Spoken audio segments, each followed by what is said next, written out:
Assalamualaikum warahmatullahi wabarakatuh. Alhamdulillah wa syukurillah. Salatan wa salaman ala rasulillah. Asyhadu an la ilaha illallah, asyhadu anna Muhammadar Rasulullah. Allahumma fasalli wa sallim ala Muhammad wa ala alihi wa ashabihi ajma'in. Allahumma arhamna wa ahlana bil Qur'an. Allahumma akrimna wa ahlana bil Qur'an. Allahumma inna nas'aluka ilman nafi'an wa rizqan tayyiban wa amalan mutaqabbila. Qala Allah Ta'ala fil Qur'anul Karim, A'udzu billahi minasy syaithanir rajim. Bismillahirrahmanirrahim. Walamma nasu ma zukiru bih fatahna alaihim abwaba kulli syai'in hatta idza farihu bima utu akhaznahum baghtatan fa idza hum mublisun. Sadaqallahul azim. Al-Quran surat Al-An'am atau surat yang ke-6 ayat 44 ya.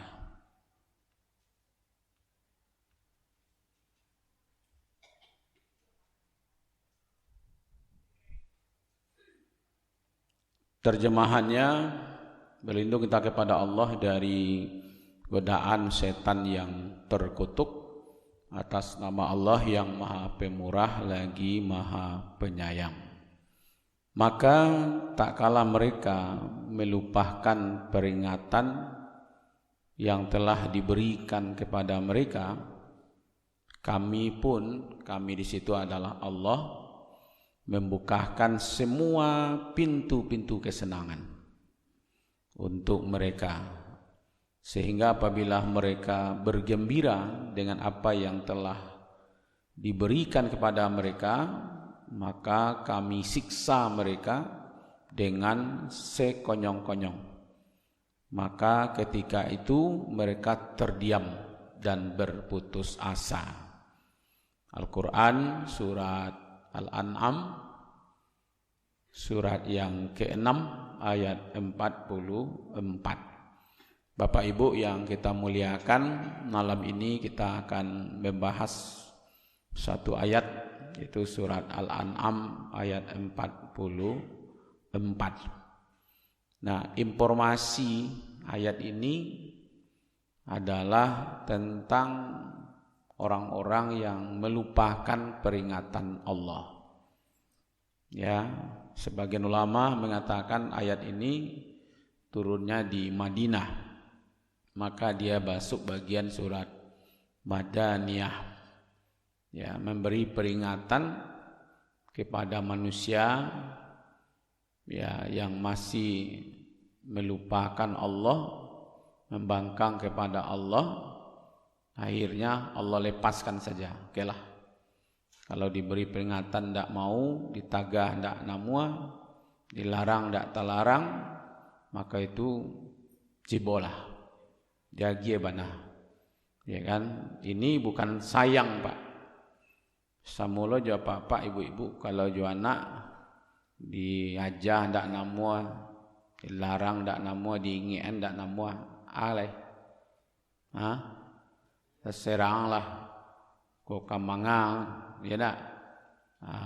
Kalau itu sayang itu apa tuh? Berarti tidak sayang lagi kepada anak, itu pembosan anak.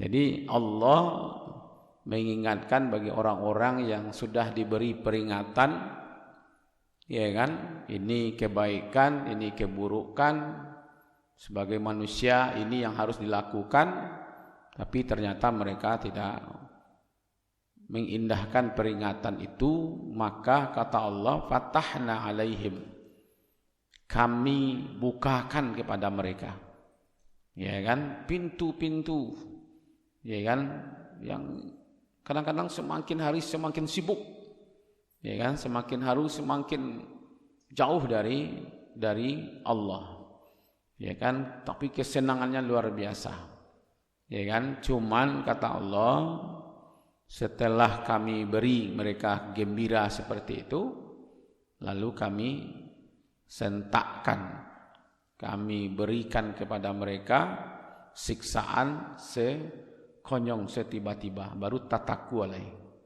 ya kan, babi siaklah kau dah aku, bakok terjadi modeko jadinya dah, ya nak, mangga dibunuh halo, kata nak, ancak patangko diginian lah itu, tapi kan tataku aja sudah itu lah, ya kan, biasanya penyesalan kau tibonya memang ya di belakangan, ya kan, maka itu inilah yang populer disebut dengan istidraj, ya kan, yaitu kalau kita lihat kata-kata istidraj ini, ya kan, saya cek di dalam kamus, ya, kamus KBBI, Kamus Besar Bahasa Indonesia, kata hidrat itu hal atau keadaan luar biasa yang diberikan Allah Subhanahu wa taala kepada orang-orang kafir, orang-orang ingkar sebagai ujian sehingga mereka ya takabur dan lupa diri kepada Tuhannya. Di sini betul-betul dibuat contohnya adalah Firaun, yang kedua Qarun. Ya, Firaun itu diberi kekuasaan sebesar-besarnya. Ya kan, sehebat-hebatnya. Ya kan? Kan innal arda lillah. Sesungguhnya bumi ini milik Allah. Yuwarisu, Allah akan mewariskan kepada siapa yang dikehendakinya. Maka itu diserahkanlah kepada Firaun kekuasaan sebesar-besarnya dan sekuat-kuatnya. Mana yang lebih kuat, Firaun apa iblis? Hah? Itu menebak-nebak atau bahasana itu? Mana yang lebih kuat? Iblis apa Firaun? Di waktu iblis ditanya oleh Allah, kenapa engkau tidak mau sujud kepada Adam? Apa jawab iblis? Saya lebih baik daripada Adam. Engkau ciptakan saya dari api dan engkau ciptakan Adam dari tanah. Ana khairu minhu khalaqtani min nar wa khalaqtuhu min tin. Berarti iblis masih mengakui Allah sebagai Tuhannya. Engkau ciptakan aku, kata iblis. Berarti iblis masih mengakui Allah sebagai pencipta. Iya kan? Iblis beriman apa tidak? Hah? Beriman kan? Iman itu kan percaya kepada Allah, percaya kepada malaikat, percaya kepada nabi dan rasul, masuk situ kan? Iblis berdialog dengan Allah, ya kan? Kemudian iblis juga tahu dengan malaikat, ya kan? Iblis juga mengerti, bertemu dengan Nabi Adam, ya kan? Berarti iblis beriman. Yang tidak ada di iblis apa? Hah? Yang tidak ada di nya apa? Kepatuhan. Ya kan? Jadi kalau ada orang Pak, ada orang mengaku beriman kepada Allah, beriman kepada Nabi, tapi dia tidak patuh, maka imannya sama dengan itu ibu yang mengecek ndambo tu dah. Kota singgung orang beko. Iko nak kalau mak di ustaz saya mengaji Pak. Ya nak, berarti apa ibu yang tanggung jawab tu. Ya kan? Iblis seiblis-iblisnya iblis belum pernah mengaku jadi Tuhan. Tapi Firaun manusia dilahirkan, diciptakan oleh Allah, dilahirkan melalui ibu bapaknya, malahan mengaku menjadi Tuhan. Maka itu mana yang lebih ya kan lebih bangkang itu? Ya kan? Iblis masih mengakui Allah sebagai Tuhannya. Jadi manusia ini Bapak Ibu, jika manusia tidak dikontrol oleh agamanya, maka manusia akan lebih hebat daripada iblis. Tapi kalau manusia itu dikontrol dengan agamanya oleh Islam, maka dia akan lebih mulia dibandingkan malaikat. Maka itu peristiwa yang luar biasa yang dilakukan oleh Allah terhadap orang-orang yang ingkar, ya kan?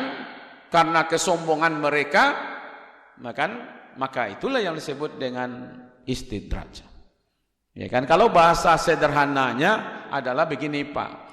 Allah melombah-lombah kehidupan dunia sampai waktu yang ditentukan, sehingga dia tidak sadar hingga datang yang mengejutkan itu. Barunya tatunduk, barunya maraso penyesalan yang luar biasa. Ya kan? Jadi bapak-bapak, ibu-ibu, bisa saja untuk urusan dunia dia sukses Pak. Jabatannya naik, haratonya meningkat, ketenarannya, ya kan? Karena Allah lombah, Allah bukakan betul. Lah jalan tidak ada keberhasilannya Pak. Ini badukungnya tuh. Tidak kau bercerita saja Pak, tidak ada. Di negari imam pun tidak tahu lah tuh. Ya kan? Maka itu kadang-kadang nampak oleh kita realita dalam kehidupan. Ada orang yang taat tapi sering dapat musibah. Ya kan? Rajin solat, rajin zikir, rajin berdoa, rajin tahajud. Nanikola nan sakit, nanikola nan kau baru keluar, kau masuklah ke rumah sakit, kau lah terjadi, kau terjadi. Ada tak seperti itu? Itu realita kehidupan. Ada orang yang tidak taat sering dapat musibah. Ada yang taat dapat musibah, tidak taat dapat musibah. Kalau itu wajar saja kau ya tidak taat, tidak patuh dapat musibah ada. Taat jarang dapat musibah. Itu baguslah. Ya kan? Tapi ada juga tidak taat, jarang lo dapat musibah, sehingga kadang-kadang meningkat gitu. Ya kan? Ada yang seperti itu, Pak. Ya kan? Harta melimpah padahal tidak dikeluarkan zakatnya, infak hendak, sedekah hendak, wakaf hendak, sampili karyang. Tapi haratur sakinya naik. Iya kan? Ada kan? Ke masaji tidak menampuh masaji, iya kan? Tapi ekonominya mapan ada. Rezekinya melipat-lipat padahal jarang sholat, malahan sering curang, malahan nipu. Tapi rezekinya naik. Semakin dikagumi dan dihormati orang padahal akhlaknya buruk. Tapi orang karena dibukaan tadi itu, ya kan? Ada juga yang diikuti, diteladani dan diidolakan malahan, padahal mengumbar aurat, akhlaknya buruk. Masih ditontonnya tuh orang tuh mah, ya kan? Malah ingin menontonnya, gitu. Yang ya macam-macam lah, ya kan? Ini bentuk ya. Ada orang yang seperti ini Pak dalam kehidupan, ya kan? Tapi nanti kalau ada kejadian di tempat kita, tokoh yang sama, itu kebetulan, bukan sengaja. Ya kan, kalau ada nanti nampak dia Pak, oh ikut nak kecil Ustaz. Orang sampili, tapi rumahnya semakin hari semakin batingkek juga. Itu tak kasih tu pai kajiwa, ya kan? Ada juga orang yang jarang sakit. Jarang sakit Pak, padahal dosanya menggunung. Ya kan? Padahal saya sehat saja gitu. Justru orang-orang yang rajin tahajud, ya kan, acuh sakit, ya kan, itu kondisionalnya. Jarang dapat ditimpa musibah, padahal hidupnya sombong, onge, angkuh, ya kan. Ada yang seperti itu. Keluarga, anak-anaknya sehat, cerdas malahan, ya kan, padahal tidak peduli halal dan haram. Tidak peduli halal haram untuk menghidupi anaknya, tapi anaknya cerdas gitu. Ada juga yang seperti itu. Ya kan? Saya hanya memberikan contoh agak 10 saja. Hidup bahagia penuh canda dan tawa, padahal banyak orang yang kena tipu dia, Pak. Iya kan? Bahagia-bahagia saja betulnya, tapi orang tiap hari menipu orang saja. Banyak orang yang terluka, karir menanjak padahal banyak orang yang terinjak. Memang ada yang seperti itu. Iya kan? Supaya naik karirnya orang lain jatuh. Orang jatuhnya naik. Iya kan? Orang mai kehilangan nyo mendapat. Hanya lebih hebatnya nyo mendapat itu gara-gara orang kehilangan. Terjadi seperti itu. Semakin tua semakin makmur hidupnya, padahal berkubang dosa seumur hidup. Ada yang seperti itu. Nah, kalau itu yang terjadi Bapak-bapak, Ibu-ibu, ini menunggu saja sebenarnya. Ya kan? Jadi orang yang zalim itu, orang yang berbuat jahat itu, mereka sebenarnya tidak ada yang mereka tunggu kecuali kejahatan itu sendiri. In ahsantum ahsantum li ampusikum wa in asatum falaha. Jika kamu berbuat baik, kebaikan itu akan kembali kepada dirimu. Jika kamu berbuat buruk, keburukan juga akan kembali kepada dirimu. Saya ingin memastikan kepada Bapak Ibu bahwa siapa yang berbuat jahat, maka kejahatan itu pasti akan kembali kepada orang yang berbuat. Seperti pastinya air. Air ini Pak mengalir dari dataran rendah ke dataran tinggi. Iya. Hah? Yang pastinya Pak? Itu pasti. Kok diambil Pak? Diambil itu diambil bendungan. Ya kan tertampung dia itu. Hah? Kan tidak jadi mengalir ke bawah itu. Melimpahnya. Kok dialian jo pipa naiknya ke saratui tingkek kate. Hah? Kan bisa berarti tidak ke bawah mengalirnya kate kan? Bisa tidak? Bisa. Nah, berarti air tidak mengalir ke bawah itu, kate mengalirnya. Tapi ujungnya ke mana? Begitulah kira-kira bentuk sunnatullah. Siapa yang merencanakan kejahatan, keburukan, lalu dia berkelompok dengan kroni-kroninya, dia gunakan kekuasaannya, dia gunakan hartanya, dia gunakan semuanya untuk berbuat jahat. 1 tahun, 2 tahun, mungkin ada yang sampai 10 tahun mereka berbuat jahat, ya kan? Tapi pasti dia akan mendapatkan kejahatan itu seperti pastinya air mengalir dari dataran tinggi ke dataran rendah. Apa mereka hambat? Tetap juga. Mau direkayasanya umpamanya Pak. Ya kan? Tetap juga. Itulah tadi diambil panah yaitu tetap akan ujung-ujung sampai mata loh. Kalau tidak nyobobol tembok tu, kalau naknya melimpah kata, karena sifat air itu pasti mencari tempat yang rendah. Walaupun dinaikan jo pipa kata sampai 110 tingkat gedungnya, ujung-ujungnya dia tekan tetap ke bawah. Begitulah kira-kira bentuknya. Sudah kepastian dari Allah. Orang-orang yang zalim itu dimusnahkan sampai ke akar-akarnya. Lalu ujungnya segala puji bagi Allah Tuhan semesta alam. Nampaknya boleh membacakan alhamdulillah Pak. Allah sendiri kan mengatakan, ya kan? Faquti'a dabirul qaumil ladina zalamu, ya walhamdulillahi rabbil. Jadi kalau saja lapaknya gara-gara itu bagi kalau. Siapa nama yang populer gini itu? Alham.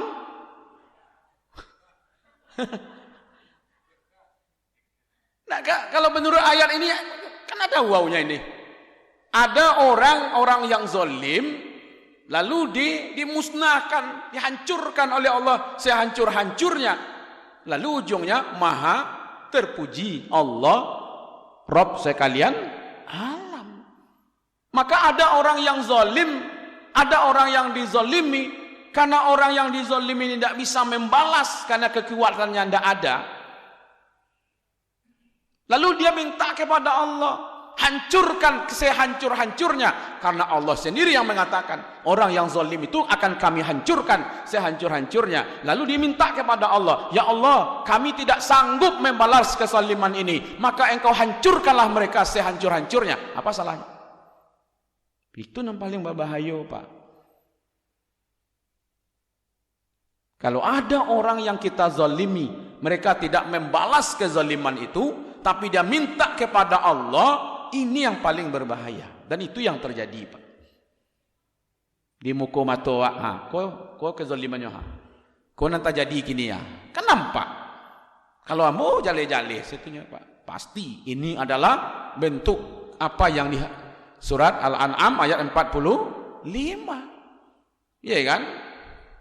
Allah akan hancurkan kaum yang zalim itu sehancur-hancurnya.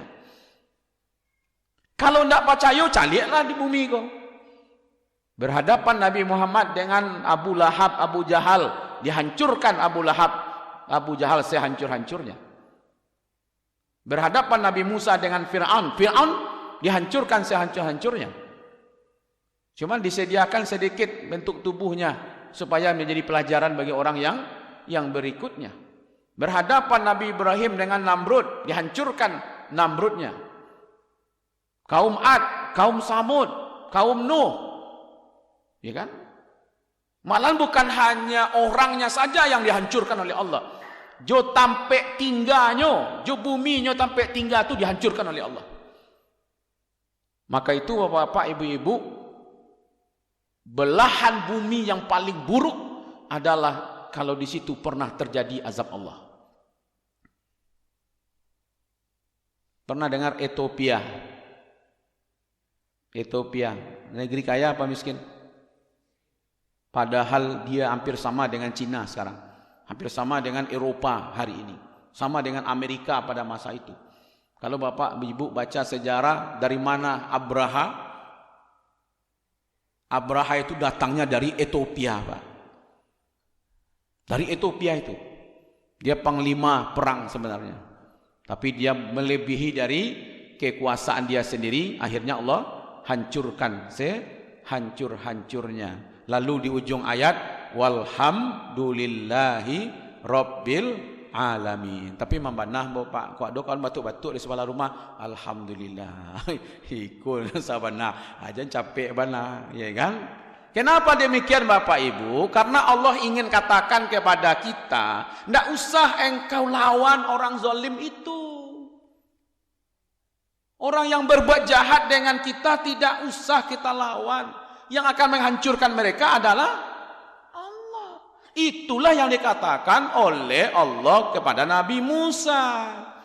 Sehingga Nabi Musa mengatakan kepada kaumnya, qala Musa liqaumihi ista'inu wasbiru.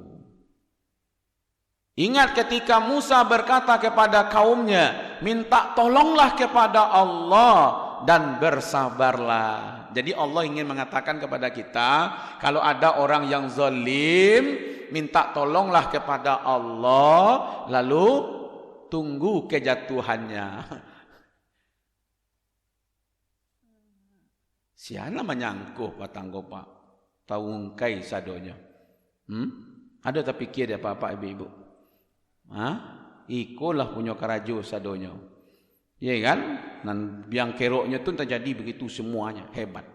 Maka itu minta tolong kepada Allah. Yang butuh kepada Allah itu kita. Orang-orang sombong ini tidak butuh kepada Allah. Orang-orang zalim itu tidak butuh kepada Allah. Yang butuh kepada Allah itu kita, Pak. Maka Allah katakan, ya ayyuhan nas antum fuqara. Ini fuqara, fakir. Fakir itu apa artinya? Kan ada fakir miskin. Di sini mengatakan, Allah mengatakan, hai manusia, antum fuqara. Orang yang butuh.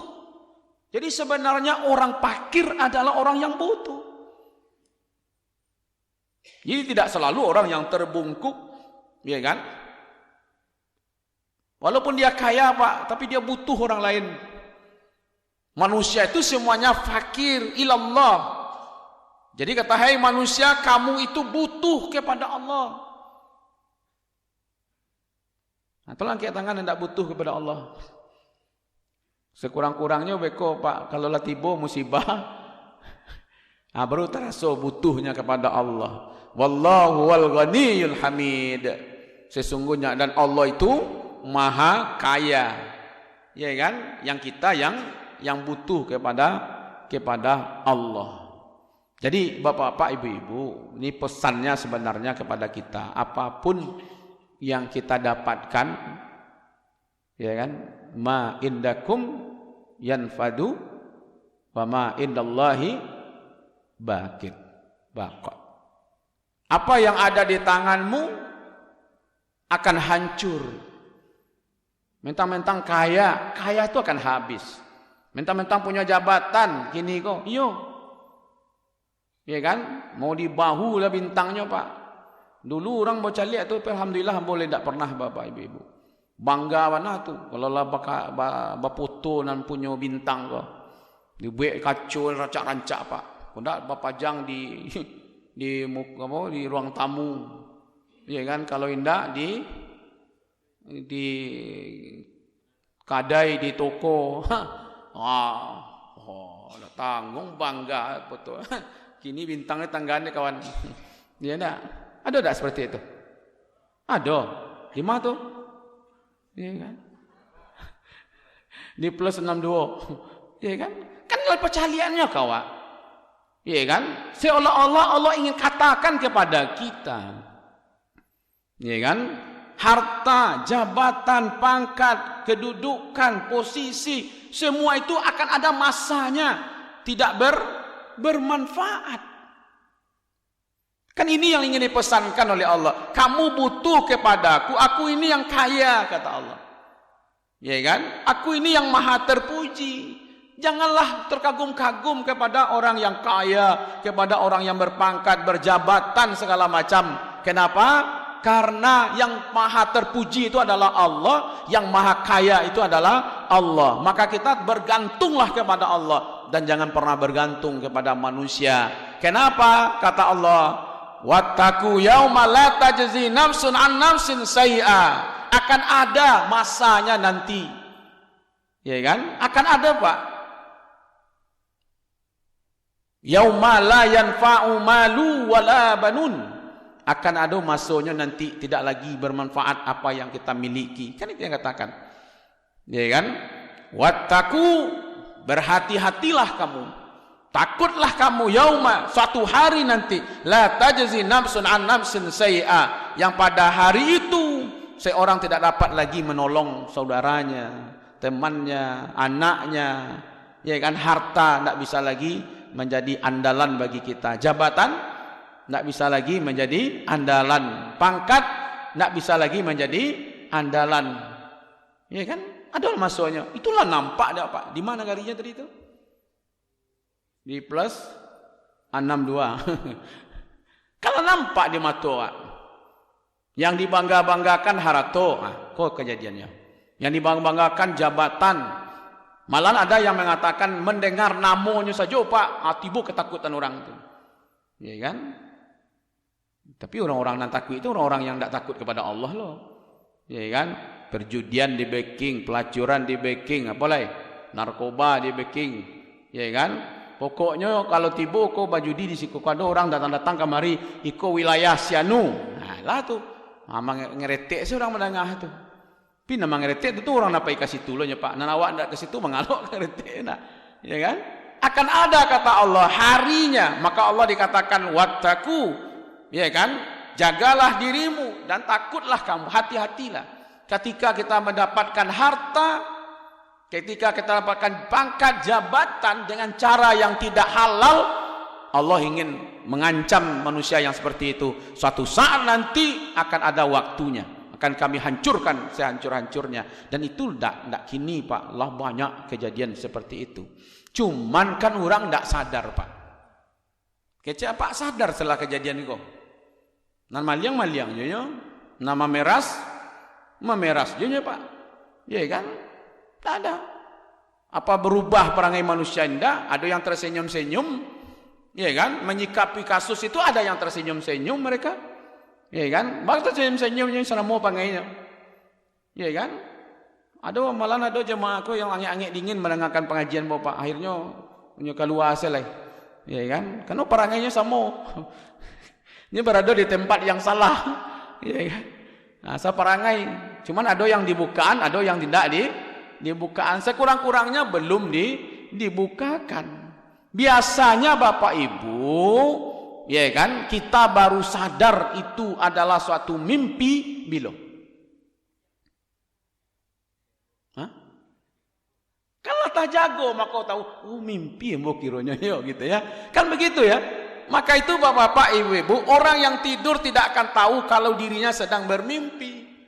Nyo sedang lalu tuh mengeceknya, oh itu mimpi kau macet. Enggak kan? Selagi nyo lalu Pak enggak tahu nyo bahwa sedang bermimpi, kecuali setelah bangun. Biasanya orang tersadar nanti ketika Allah lah datangkan. Ya kan? Barunya. Begitulah Pak. Jadi orang yang tidur tidak akan tahu kalau dia sedang bermimpi. Tahu bermimpi itu bekolah lah jago. Oh, mimpi mau tadi kironya ya. Ya kan? Nanti begitulah Pak. Begitu juga orang-orang yang lalai akan akhirat tidak akan tahu Pak kalau dirinya sedang menyia-nyiakan keadaannya sekarang. Kecuali nanti kalau sudah sampai di akhirat. Jadi kita sedang diajari oleh Al-Quran sebenarnya untuk mengepal diri kita sendiri. Kita ini sekarang berleha-leha, yang terbuai dengan harta, yang terbuai dengan jabatan, pangkat segala macamnya. Bila masuk nanti tiba, kalau lah datang azab Allah, lah datang musibah itu, baru mereka tersadar.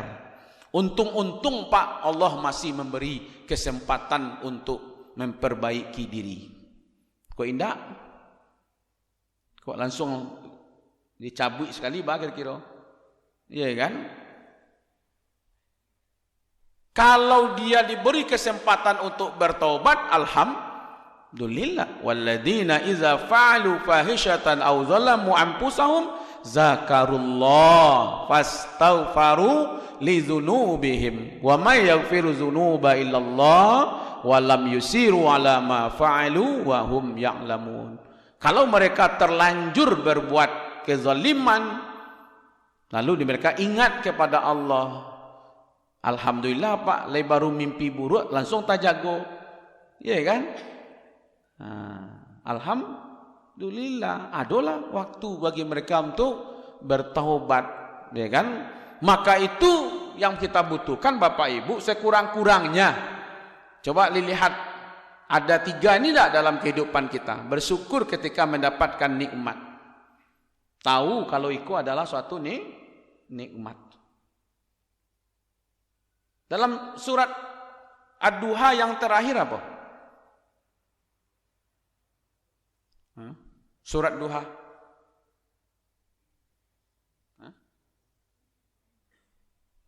Apa?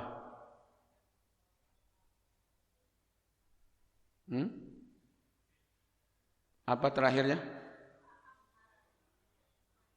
Bi ni'mati rabbika fahaddis. Adapun nikmat dari Tuhanmu kamu sebut. Sabuanlah Pak, bahasa itu nikmat dari Allah.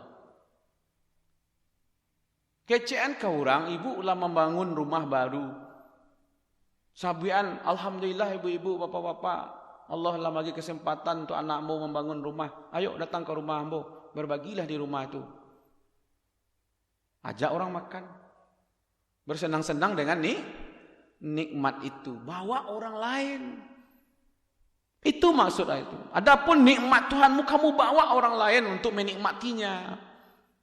Nah kini orang kan kalau dapat nikmat, dia makan seorang. Iya kan?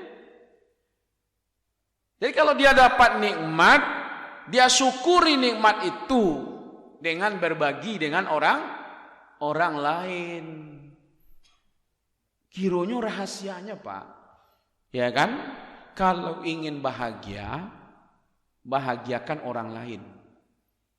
Kalau ingin senang, senangkan orang lain, Pak. Karena kesenangan itu akan kembali kepada diri kita. Kalau ingin kita sehat, doakan orang lain sehat. Karena di ujung doa kita, siapa yang akan mendoakan kita? Apa? Malaikat. Di waktu bapak ibu tanpa sepengetahuan saudaranya, ya Allah sembuhkanlah bapak anu, ya Allah sehat jolah ibu ko, ya Allah, ya kan?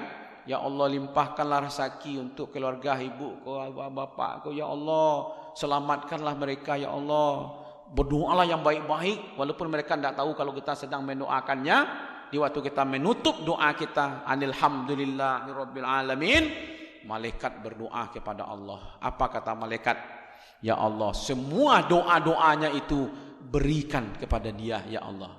Mana yang lebih hebat doanya, kita atau malaikat? Nah, kalau begitu, ya kan? Jangan doa untuk diri ya Allah, tambah rezeki ya Allah. Ya kan? Cukup tetangga-tetanggaku didoakan, Pak, supaya rezekinya bertambah, ya Allah.